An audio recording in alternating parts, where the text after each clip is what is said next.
Il a forcé ta nature, Jacques Chirac. Sur le numérique. Avec le numérique. Absolument, bah oui.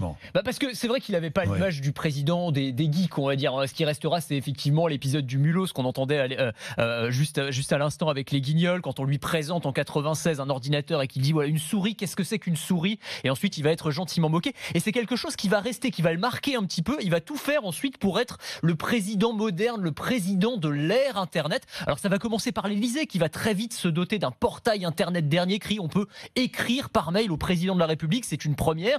On va pouvoir aussi regarder l'allocution télévisée du 14 juillet, on va pouvoir la regarder sur Internet. Ça aussi, c'est une première.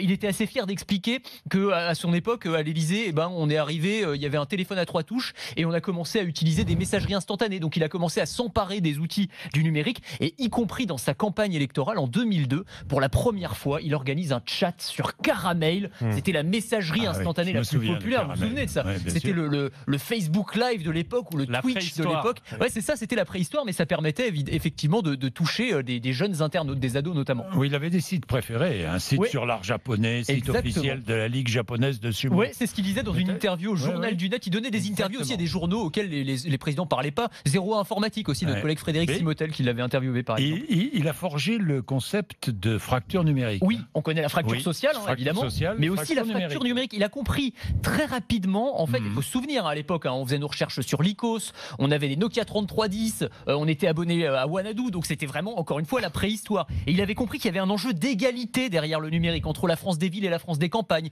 entre la France du tout connecté et la France des zones blanches. Un enjeu démocratique, un enjeu électoral aussi, et dans sa campagne de 2002, il va mettre au cœur de la campagne la couverture en haut débit de tout le territoire, l'équipement, un ordinateur par foyer et par étudiant. À l'époque, c'était très très cher les ordinateurs. Et donc, ce sont des choses. Il a participé aussi à la démocratisation de ces technologies. Oui, à l'époque, Zuckerberg était encore un simple lycéen. Mais oui, exactement.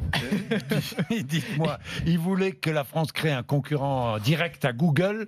Il n'a pas réussi. Non, ou alors on s'en est pas rendu compte en tout cas. Alors, il y avait un nom, Quaero, ça vous dit probablement rien. Quaero, moi, je me souviens. Vous vous souvenez de Quaero? Oui, Je cherche en latin. C'était censé être le concurrent européen, l'alternative européenne à Google. Ça devait être une sorte d'Airbus, vous savez, avec une coopération franco-allemande sur les sujets du numérique. Ça n'a jamais pris, évidemment. Mais il avait une vision vraiment très fine. Et dès le début des années 2000, il parlait de l'avènement du e-commerce, du télétravail. À cette époque-là, c'était pas si évident que ça, que ça exploserait à ce point.